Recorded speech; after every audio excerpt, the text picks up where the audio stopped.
Facility area Karachi, phone number 637481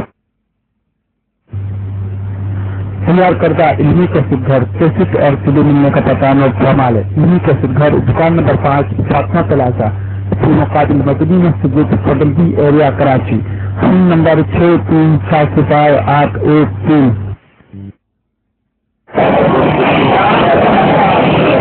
صلی علی رسولہ الکریم اما بعد۔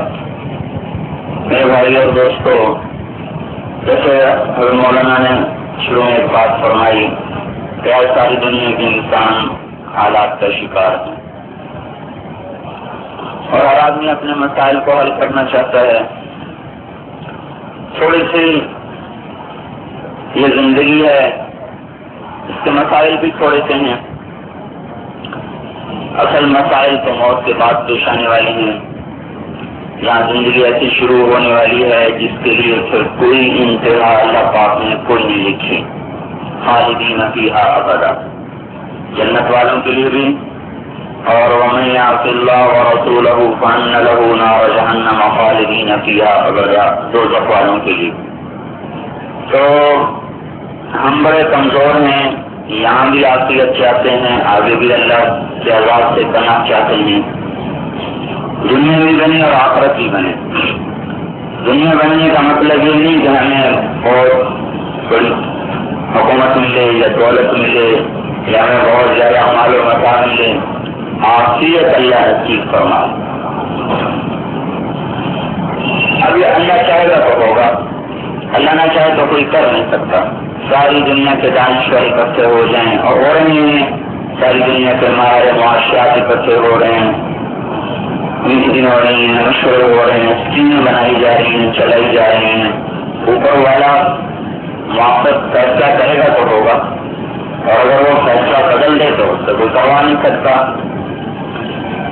اب ایک ترتیب تو ہم نے چلائی ہوئی ہے کہ ہم اپنے مسائل کو حل کرنے کے لیے یہ تدبیریں اختیار کر رہے ہیں۔ ایک اللہ نے بتائی ہے، ہماری تدبیر یقیناً ناقص ہے، کمزور ہے۔ اللہ کا بتایا ہوا نظام یقیناً صحیح اور حق اور سچ اور 100% وہ نتیجہ دینے والا ہے۔ ہماری تدبیر اس لیے ناقص ہے کہ ہماری عقل ناقص ہے۔ ہم کچھ دیر سوچ سکتے ہیں کہ تھکاوٹ کا شکار ہو کر سوچ بند ہو جاتی ہے، یہ اس کے ناقص ہونے کی علامت۔ ہمیں غصہ زیادہ چڑھ جائے تو ہماری سوچ کام کرنا چھوڑ دیتی ہے، یہ اس کے ناقص ہونے کی علامت۔ بہت زیادہ خوشی چڑھ جائے تو آدمی کی عقل کام کرنا چھوڑ دیتی ہے، یہ اس کے ناقص ہونے کی علامت ہے۔ کچھ صدمہ آ پڑے بہت بڑا تو آدمی کی سوچ کام چھوڑ دیتی ہے، یہ اس کے ناقص ہونے کی علامت۔ بیمار پڑ جائے تو اس کی سوچ کام چھوڑ دیتی ہے، یہ اس کے ناقص ہونے کی علامت۔ سو جائے تو مر جاتا ہے، تو بوڑھا ہو جائے اور تھوڑی عمر زیادہ گزر جائے تو بالکل ہی بچہ ہو جاتا ہے۔ یہ ساری چیزیں ہماری سوچ کے ناقص ہونے پر علامت ہیں۔ سمجھو بہت ہی تھوڑی سی سوچ کے مالک ہیں، اور وہ جو تھوڑی سی ہے اس میں اتنے نقصانات ہیں، اتنے عیب ہیں۔ تو اب اگر یہ سارے دانشور اکٹھے ہو جائیں تو بھائی جتنے زیادہ ناقص اکٹھے ہوں گے اتنا نقصان بڑھ جائے گا، جتنے زیادہ برے اکٹھے ہوں گے تو بڑائی بڑھ جائے گی۔ تو جتنے ناقص عقل والے بڑھتے جائیں گے تو دنیا میں نقصان بڑھتے چلے جائیں گے۔ اللہ نے اس نقصان کا اپنے فضل سے انتظام فرمایا کہ اپنے علم کو ہم تک پہنچا دیا اپنے نبیوں کے ذریعے سے۔ 1,26,000 نبیوں کے ذریعے سے اللہ نے اپنا علم ہم تک پہنچا دیا کہ میں تمہارے نقصان کو پورا کر دوں گا اگر تم اپنی عقل کو، فہم کو، فراست کو، تدبیروں کو، تجربوں کو میرے تابع کر کے چلو، میرے حکم کے تابع کر کے چلو۔ اب حکم کے تابع کر کے چلیں تو ظاہر میں جو ہم نے سوچا ہے اس کے خلاف ہوتا نظر آتا ہے، اس میں بہت سی کمیاں آتی نظر آتی ہیں، اور اپنی مرضی پر کریں تو آتا نظر آتا ہے۔ ایک چھوٹی سی مثال کروں، ایک آدمی 100 روپیہ دیتا ہے سود پر، اس کو 115 مل جاتے ہیں۔ ایک آدمی 100 میں سے 10 روپے اللہ کے نام پر خرچ کرتا ہے، اس کے 90 باقی رہ جاتے ہیں۔ ایک ہتھیلی میں 115 ہے، ایک ہتھیلی میں 90 ہیں۔ ہم سب سے پوچھتا بتاؤ کون سے زیادہ ہیں؟ ہم سارے کہتے ہیں 115 زیادہ ہیں، 90 تھوڑے ہیں۔ ہم سب کی عقل، فہم، دماغ، سوچ، نظر سب اس پر متفق ہیں۔ ساری دنیا کے چھوٹے بچے سے لے کر بڑے سے بڑا دانشور ہو یا مسلمان ہو یا کافر ہو، اس کو بتاؤ کہ 115 زیادہ ہے یا 90 زیادہ ہیں؟ بس کہیں 115 زیادہ نبے تھوڑے ہیں. اللہ کی خبر اس کے خلاف آ رہی ہے. یمحق اللہ اور رضا ویربی الصدقات. میں سود کو گھٹاتا ہوں اور خیرات کو بڑھاتا ہوں, صدقے کو بڑھاتا ہوں. اب اللہ نے ہماری نظر کے خلاف خبر دی ہے, ہماری سوچ کے خلاف خبر دی ہے, ہمارے تجربے کے خلاف خبر دی ہے, ظاہر کے خلاف خبر دی ہے. تو 115 زیادہ ہیں, 90 تھوڑے ہیں. اللہ تعالیٰ فرما رہے ہیں وہ تھوڑے ہیں, یہ زیادہ ہیں. اور اپنی عقل کو اس سوچ کے تابع کرنے کے لیے اندرونی ایمان کی روشنی چاہیے. وہ روشنی جب تک بیدار نہیں ہوتی تو آدمی کو 115 زیادہ نظر آتے ہیں, 90 تھوڑے نظر آتے ہیں. اور جب اس کی ایمان کی شمع جل جاتی ہے, روشن ہو جاتی ہے, تو پھر اس کو 90 زیادہ نظر آتے ہیں, 115 تھوڑے نظر آتے ہیں. کہ وہ اللہ پاک کے علم کی تصدیق اپنی نظر سے زیادہ کرتا ہے, وہ اللہ تعالیٰ کی خبر کی تصدیق اپنی سوچ سے زیادہ کرتا ہے, وہ اللہ پاک کے نبی کی خبر کی تصدیق اپنی ذہن سے زیادہ کرتا ہے. حضور تشریف لے جا رہے ہیں, سفر میں ہیں, ایک بچی سے سودا طے ہوا ہوں گھوڑے کا, قیمت طے ہو گئی, کہتا مدینے چل کے پیسے دے دوں گا. میں نے کہا ٹھیک ہے. اب آگے چل پڑے, صحابہ سفر سے آئے, آپ ہیں پیچھے صحابہ آ کر ملے, ان کو نہیں پتا کہ حضور صلی اللہ علیہ وسلم نے گھوڑے کا سودا کر لیا. انہوں نے گھوڑے کو دیکھا, کہا ہمیں خریدنا ہے, ہم تو اتنے پیسے دیتے ہیں, اتنے پیسے دیتے ہیں. انہوں نے حضور کی قیمت سے زیادہ قیمت بتا دی. آپ کو بچوں کی نیت چل گئی, اور کہا یا رسول اللہ لینا چلو نہیں تو میں تو آگے دیتا ہوں. کبھی اللہ کے بندے تیرے ساتھ تو معاہدہ ہوا تھا کہ مدینے میں چل کے پیسے دیں گے, کہنا نہیں کوئی معاہدہ نہیں, نہیں دینے تو دیں گے تو میں آگے بھیجتا ہوں. ہاں بھائی بات تو ویسی ہوئی تھی, تو آپ کا کون گواہ ہے اس پر؟ اتنے سارے اکٹھے ہو چکے ہیں, آپ کا کون گواہ ہے اس پر؟ گواہ تو کوئی نہیں اس وقت, آپ کا وضو تھا. تو ایک شادی پیچھے کھڑے تھے, کو جانا نہیں ثابت. میں نے کہا جی میں گواہی دیتا ہوں کہ آپ نے سودا ایسے کیا ہے. میں نے کہا تو کیسے گواہی دیتا ہے, تو تھا نہیں. کہا رسول اللہ آپ آسمان کی خبریں گواتے ہیں اور ہم کہتے ہیں آپ سچ کہہ رہے ہیں, آپ گھوڑے کی خبر بتائیں اور ہم سچ میں کہیں, کیسے ہو سکتا ہے؟ آپ نے ایسے ہی کیا ہے جو آپ کہہ رہے ہیں, چاہے میں تھا یا نہیں تھا. تو حضور صلی اللہ علیہ وسلم نے حضرت خزانہ کی گواہی کو 2 کے برابر قرار دے دیا. ساری کائنات میں یہ واحد شخص ہے جس کی ایک کی گواہی 2 کے برابر سمجھی جاتی تھی. پورے قرآن کو جب لکھنے کا حکم دیا صدیق اکبر رضی اللہ عنہ نے, تو جب تک ایک آیت 2 آدمیوں کے پاس نہیں لکھی ہوتی تھی اس کو قرآن میں نقل نہیں کرتے تھے. کم از کم ہر آیت 2 آدمیوں کے پاس لکھی ہونی چاہیے, تب جا کر اس کو وہ نقل کرتے تھے. قرآن میں ایک آیت آتی ہے جس طرف ایک کے پاس لکھی ہوئی تھی اور کسی کے پاس لکھی ہوئی نہیں تھی, یاد کی لکھی ہوئی کسی کے پاس نہیں تھی سوائے حضرت خزانہ بن ثابت کے. اور وہ سورہ توبہ کی آخری آیت لقد جاءکم رسول من انفسکم عزیز علیہ ما عنتم حریص علیکم بالمؤمنین رؤوف رحیم فإن تولوا فقل حسبی اللہ لا الہ الا هو علیہ توکلت وهو رب العرش العظیم. یہ آیت صرف حضرت خزانہ کے پاس لکھی ہوئی تھی, آپ کو اکثر تھی. تو حضرت زید بن ثابت قرآن جمع کر رہے تھے, کہنے لگے یہ تو ایک کے پاس ہے, میں اس کو کیسے لکھوں قرآن میں؟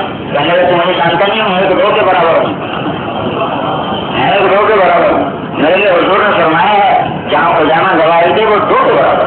تو یہ ایک آیت ہے جو ہے تو خزانہ سے اس سے ورثے سے نکل کر کے قرآن میں لکھی گئی, اور یہ یوں سمجھا گیا کہ 2 ہی کے پاس ہے کیونکہ خزانہ کے پاس.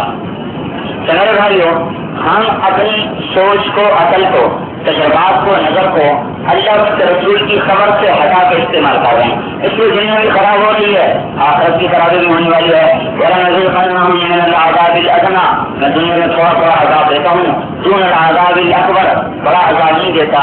لَعَلَّهُمْ يَرْجِعُونَ, تاکہ یہ توبہ کر لیں. وَالْعَذَابُ الْآخِرَةِ أَعْظَمُ, وہ جو آخرت کا عذاب ہے وہ تو بہت دردناک ہے, بہت زبردست ہے. تو میرے بھائیوں, اب بات کرنے کی یہ ہے سر کہ ہم سب کے سب اللہ پاک کی طرف رجوع کریں کہ سارے زمین آسمان کی حکومت اللہ کے ہاتھ میں ہے, اس کا شریک کوئی نہیں. لَيْسَ مَعَهُ إِلَٰهٌ يَخْشَىٰ, کوئی اور اللہ نہیں جس سے ڈرو. وَلَا رَبٌّ يُرْجَىٰ, اور کوئی رب نہیں جو آپ کو روزی دینے والا ہو. کوئی نہیں زمین میں, آسمان میں, فضا میں, خلا میں, ہوا میں, اوپر نیچے سوائے اللہ کے اور کوئی رب کوئی نہیں. ولا راجب یرشا ولا وزیر یرتا, اس کا کوئی وزیر نہیں جس کو سفارشی بناؤ, اس کا کوئی درباری نہیں جس کو رشوت دے کے اس سے اپنا کام نکالو. تو ہو نہیں استجب لکم, مجھے بلاؤ میں تمہاری پکار پہ یقین کہوں گا. اقرب الیہ من حبل الورید, میں تم سے تمہاری شہادت سے زیادہ قریب ہوں. جب بھی تم مجھے بلاؤ گے, جس حال میں بلاؤ گے مجھے حاضر پاؤ گے.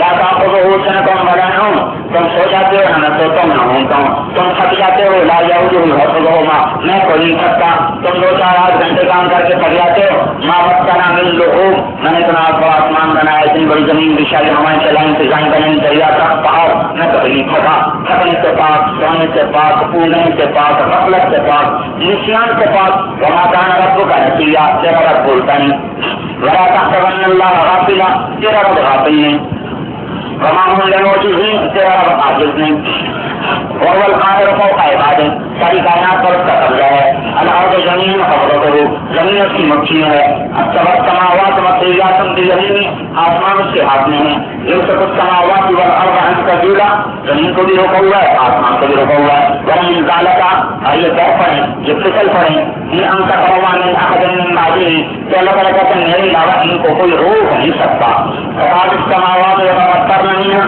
وتنشق الارض وتخر الجبال هدا ان دعوا للرحمن ولدا، زمین پھٹنے لگتی ہے، پہاڑ ٹکڑے ٹکڑے ہونے لگتے ہیں، آسمان پھٹنے لگتا ہے، جب تم کہتے ہو کہ اللہ کا کہتا ہے میں زمین کو بھی روکتا ہوں، آسمان کو بھی روکتا ہوں، پہاڑوں کو بھی روکتا ہوں، ورنہ یہ شرک ایسا گناہ ہے کہ قریب ہے زمین پھٹ جائے، پہاڑ ٹوٹ جائیں، آسمان ٹکڑے ٹکڑے رضا ہو جائے، لیکن میں ان سب کو تھامتا ہوں، جو اللہ زمین آسمان کو بنانے والا ہے وہی اس کا تھامنے والا ہے، قل أئنكم لتكفرون بالذي خلق الأرض في يومين وتجعلون له أندادا، ارے کس طرح کا انکار کر بیٹھے، جس نے زمین بنائی، اب اللہ اپنی تخلیق کو بتائے زمین میں بنائی، پھر جعل فيها رواسي من فوقها، پہاڑ اللہ تعالیٰ نے لگائے، وقدر فيها أقواتها، اس میں پہلے اللہ تعالیٰ نے کرے، أنزل الحديد فيه بأس شديد، لوہا اتارا اس میں بڑی سختی رکھ دی، لوہا نہ ہوتا دنیا کی بلڈنگیں کیسے بنتی، مٹیاں ہوتی تو یہ ساری عمارتیں کیسے کھڑی ہوتی، پھر أخرج منها ماءها، پانی نکال دیا،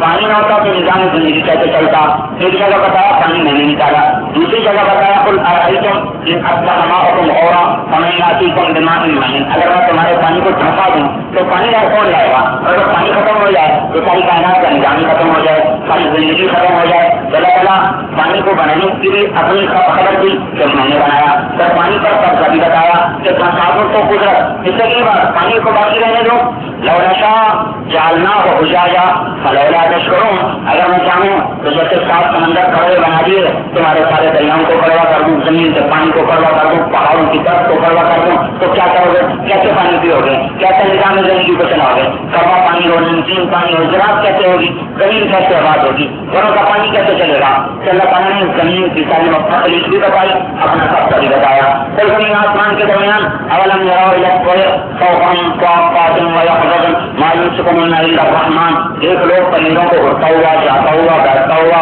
یہ سارے کے سارے میرے قبضے میں ہیں، میں ان کو روکتا ہوں، اڑاتا ہوں، نہ کوئی انجن فٹ ہے، نہ کوئی فیول فٹ ہے، نہ کوئی اس کا ڈرائیور ہے، نہ کوئی کنٹرول کرنے والا ہے، وہ اوپر سے ٹائل لگاتا ہے، کوا کاپتے سے کیسی تیزی کے ساتھ نیچے آ رہا ہے، اور درخت کی پتلی سی شاخ اس کا ایئرپورٹ ہوتی ہے، لمبا چوڑا ہزاروں فٹ چوڑا ہزاروں گز لمبا ایئرپورٹ نہیں ہوتا، ایک چھوٹی سی شاخ کو وہ نشانہ بنا کے آ رہا ہوتا ہے، اور آج تک کبھی نہیں ہوا کہ کوا اس شاخ سے دوسری شاخ پہ جا گرا ہو، یا نیچے جا کے جب پتلی سی شاخ اس کا ایئرپورٹ ہے، اور وہیں آ کے وہ لینڈ کرتا ہے، نہ آگے گرتا ہے نہ پیچھے گرتا ہے، اور یہاں روزانہ جہاز کبھی یوں پھسل رہے ہیں، کبھی یوں پھسل رہے ہیں، کبھی کہیں ٹکر ہو رہی ہے، کبھی کہیں ٹکر ہو رہی ہے، یہ اللہ کے بنائے ہوئے جہاز ہیں جن کو خود ہی اڑاتا ہے، خود ہی روکتا ہے، خود ہی اتارتا ہے، خود ہی اٹھاتا ہے، یہ اس کا پرندوں پر قبضہ، خیر والقمر قدرناه منازل، سورج کی منزلیں طے کر دیں، چاند کی منزلیں طے کر دیں، الشمس تجری لمستقر لها، سورج کا مدار قائم کر دیا، اور پھر دن اور رات کا نظام چلایا، دن بھی بنایا رات بھی بنائی، اور یغشی اللیل النہار، دن کو آگے پیچھے چلا دیا،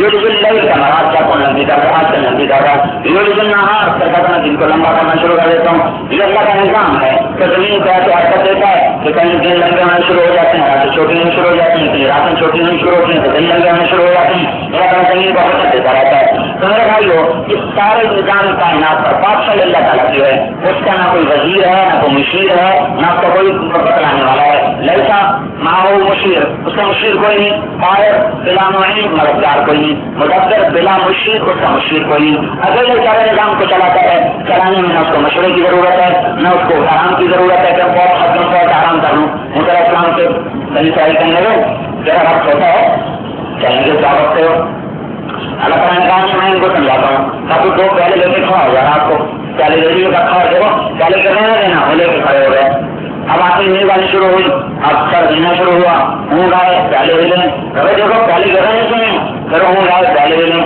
جب رات آدھی سے زیادہ گزر گئی جب کا نیند آیا تو دونوں پہلے سے نیند جا گئے. تیرا کمان فرما موسیٰ اگر تیرا رب سو جائے تو زمین آسمان